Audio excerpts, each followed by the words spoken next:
ఓం శ్రీగురుభ్యో నమః. హరి ఓం. గణానాం త్వా గణపతిగుం భవామహే కవిం కవీనాముపమశ్రవస్తమం జ్యేష్ఠరాజం బ్రహ్మణాం బ్రహ్మణస్పత ఆనశృణ్వన్నోతభేసీధసాధనం. శ్రీమహాగణాధిపతయే నమః. ప్రణో దేవీ సరస్వతి వాచేభిర్వాచనీవతే ధీనామవిత్రేవతో. శ్రీమహాసరస్వత్యై నమః. శ్రీగురుభ్యో నమః. హరి ఓం. అందరికీ కూడా నమస్కారం.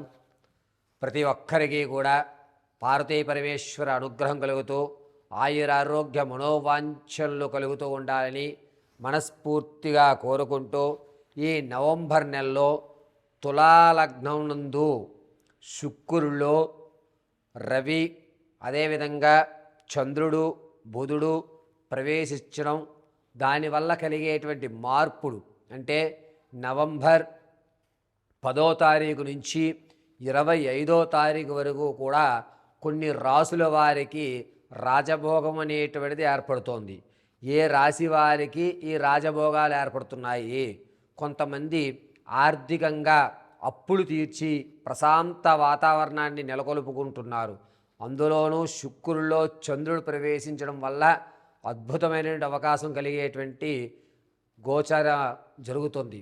ఇవన్నీ కూడాను నవంబర్ నెలలో శుక్రుడితో రవి చంద్రుడు బుధుడు ఏ రోజులు కలయిక జరుగుతోంది, దానివల్ల జరిగేటువంటి ద్వాదశ రాశి వారి యొక్క ఫలితాలు ఏ విధంగా ఉండబోతున్నాయి, దీన్ని ఉపయోగించుకుని ఇప్పుడు ఈ సమయంలో మనకి ఏదన్నా ఒక గోల్డెన్ ఆపర్చునిటీ వస్తుందా, దాన్ని ఏ విధంగా సద్వినియోగపరుచుకోవాలి, ఏదన్నా ప్రమాదాలు జరిగేటువంటి అవకాశం ఉందా, ఆ అవకాశం ఉంటే కనుక ప్రమాదాలు జరిగే అవకాశం ఉంటే శృతిలో ఎలా తప్పించుకోవాలి, ఏ దేవతామూర్తిని మనం ఈ 25వ తారీఖు వరకు కూడా ఆచరిస్తే మనకి ఏ విధమైనటువంటి లాభయుక్తం జరుగుతాయి, మనం ఒక స్థాయి అనేటువంటిది ఎప్పుడు మారుతుంది అనేటువంటి ఈ ద్వాదశ రాశి ఫలితాల్లో తులారాశి యుక్తంలోకి శుక్రుడు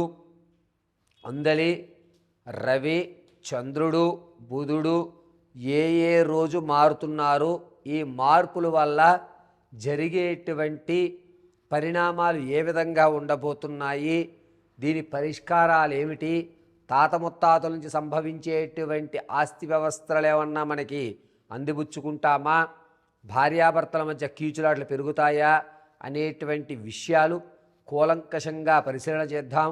ఈ 10వ తారీఖు నుంచి ప్రారంభం చేసుకుని 25వ తారీఖు వరకు కూడా శుక్రుడు రాక్షసుల అధిపతి గురువుడు కాబట్టి అందులోనూ శుక్రాచార్యుని యొక్క అనుగ్రహం ఉంటే అనుకున్నటువంటి పనులు ఉన్నతమైన స్థాయిలో పూర్తయ్యి మన పేరు ప్రఖ్యాతులు ఎదగడానికి ఒక అద్భుతమైన అవకాశం కలుగుతుంది.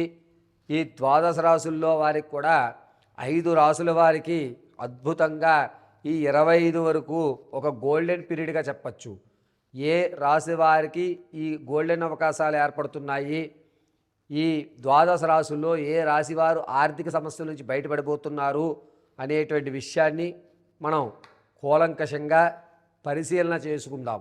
అంతేకాకుండా వచ్చేటువంటి ప్రమాదాలు తప్పించుకోవడానికి ఏ మూలమంత్రాన్ని మనం పఠించుకోవాలి అనేటువంటి విషయాన్ని కూడా మీకు అమ్మవారి అనుగ్రహంతో నాకు ఉన్నటువంటి జ్ఞానాన్ని ఉపయోగించి చెప్పడం జరుగుతుంది.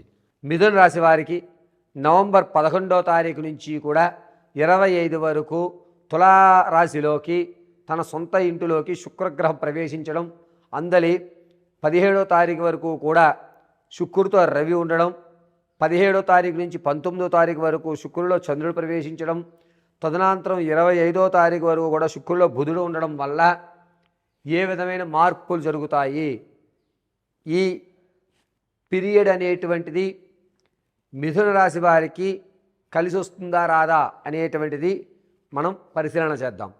శుక్రుడితో రవి ప్రవేశించడం వల్ల ఆరోగ్య సమస్యలు కొంచెం అధికమవ్వడం, అందులోనూ నీచయుక్తంలోంచి చంద్రుడు చూస్తూ ఉండడం వల్ల వెన్నుపూసకు సంబంధించిన అనేక ఇబ్బందులు, నడుం లాగడం, లేదా ఈ వెనక ఉన్నటువంటి జాయింట్స్ బాగా పెయిన్ రావడం, ఎక్కువ శాతం ప్రమాదం జరిగినప్పుడు వెనక భాగానికి ఎక్కువ దెబ్బలు తగలడం అనేటువంటిది 19వ తారీఖు వరకు కూడా మిథున రాశి వారికి ఈ విధమైనటువంటి ఆరోగ్య సమస్య మీద అధికమైనటువంటి ప్రభావం చూపిస్తోంది. ఆర్థికంగా ఎక్కడైతే మీరు అప్పు తెచ్చారో అది ఇంకాస్త పెరిగి ఈ అప్పు తీర్చడానికి మరో చోట నుంచి అప్పు తెచ్చి ఇంకాస్త అప్పులు పాలయ్యేటువంటి అవకాశం లభిస్తుంది. శుక్రుడు చంద్రుడు ప్రవేశించడం వల్ల ఆర్థికమైనటువంటి వ్యవస్థ మీద కాస్త ఇబ్బందిదాయకంగా ఉందని చెప్పాలి. 17వ తారీఖు నుంచి ప్రారంభం చేసుకుని 20వ తారీఖు వరకు కూడా ఆర్థిక విషయంలో సతమతమవుతూ నేను ఇంత ఆర్థికంగా దిగజారిపోయానా, నా ఆలోచనలు ఏమైపోయాయి, ఇదివరకు నేను వేసే అంచనా ఖచ్చితంగా ఉండేది, నా అంచనాలు తారుమారవుతున్నాయి ఏంటి, చాలామంది వరకు ఏదన్నా అనుకున్న పనులు అవ్వకపోతే, ఏదన్నా తన అనుకున్నటువంటి ప్రణాళిక మారిపోతే అమ్మో శనీశ్వరుడు ప్రవేశించేశాడా, శని దోషం ఏమైనా ఉందా అనుకుంటారు. అదేమీ లేదండి. శుక్రుడిలో చంద్రుడు ప్రవేశించడం వల్ల ఆర్థికపరమైనటువంటి ఇబ్బందులు అనేటువంటిది మిథున రాశి వారికి జరగడం, అనుకున్నటువంటి అంచనాలు తారుమారవ్వడం, కాస్త చికాకు వాతావరణం ఒక 4 రోజులు మిమ్మల్ని పీడిస్తుంది. అయితే 20వ తారీఖు నుంచి ప్రారంభం చేసుకుంటే కనుక శుక్రుల్లో బుధుడు రావడం వల్ల చిచి ఇదేం కాదు, నేను స్ట్రాంగ్గానే ఉన్నాను, ఎన్నో కష్టాలు వచ్చాయి, నేను నిలబడ్డాను, ఇదంతా నమ్మిన కులదైవం నన్ను ఆదరించి ఖచ్చితంగా నన్ను ఒక మంచి వ్యవస్థలోకి తీసుకువెళ్తుంది అని మీలో మీరు సర్ది చెప్పుకునేటువంటి అవకాశం 20వ తారీఖు నుంచి ఏర్పడుతుంది. 18వ తారీఖు నుంచి 20వ తారీఖు వరకు ఇది కొంచెం బ్యాడ్ పీరియడ్గా చెప్పచ్చు. మిథున రాశి వారికి ఆర్థికంగా సతమతమయ్యేటువంటి అవకాశం, అప్పటి వరకు అప్పుడు వాళ్ళు ఆగిన వాళ్ళు ఒక్కసారిగా విరుచుకుపడ్డం, ఎందుకు ఇలా మనం ఎంత నచ్చ చెప్పినా మన మీద ఎంత నమ్మకం ఉన్న వీళ్ళు మన మీదకి దండెత్తుస్తున్నారు అనేటువంటి విషయం అర్థం కాకపోవడం, చివరికి చేతులు ఎత్తేసేటువంటి పరిస్థితిలోకి మిథున రాశి వారు వస్తారు. మిథున రాశి వారికి మనం అప్పిచ్చి ఉన్నట్లయితే కనుక కాస్త సమన్వయం పాటించండి. 20వ తారీఖు తర్వాత అడగండి. మీ యొక్క అప్పులు కనీసం ఓ 20% తీర్చే అవకాశం ఏర్పడుతుంది. 20కి ముందు మీరు కనుక మిథున రాశి వారిని ఇబ్బంది పెట్టినట్టయితే వాళ్ళు చేతులు ఎత్తేసేటువంటి అవకాశం ఉంది. వారు ఏమి చెయ్యాలో అర్థం కాని పరిస్థితిలో కాస్త ఇబ్బందిదాయకమైన వాతావరణం 18వ తారీఖు నుంచి ప్రారంభం చేసుకుని 20వ తారీఖు వరకు ఏర్పడుతూ ఉంటుంది. మిథున రాశిలో వారికి జనాల్లో కూడా ఆదరణ అనేది కొంచెం పెరుగుతుంది, కానీ వెనక నుంచి సూటిపోటు మాటలనే వాళ్ళే ఎక్కువ అవుతున్నారు. గౌరవం అనేటువంటి తగ్గడం, పైకి మాత్రం గాంభీర్యంగా మీరు లేకపోతే ఏ పని అవ్వదు అనేటువంటి మాటలతోటి ప్లాస్టిక్ నవ్వులతో మాత్రమే మిథున రాశి వారు ఈ 25వ తారీఖు వరకు క్రూషియల్ టైం అని చెప్పచ్చు. ఈ 25 వరకు కూడా మిథున రాశి వారు కొంచెం జాగ్రత్తగా ఉండాలి.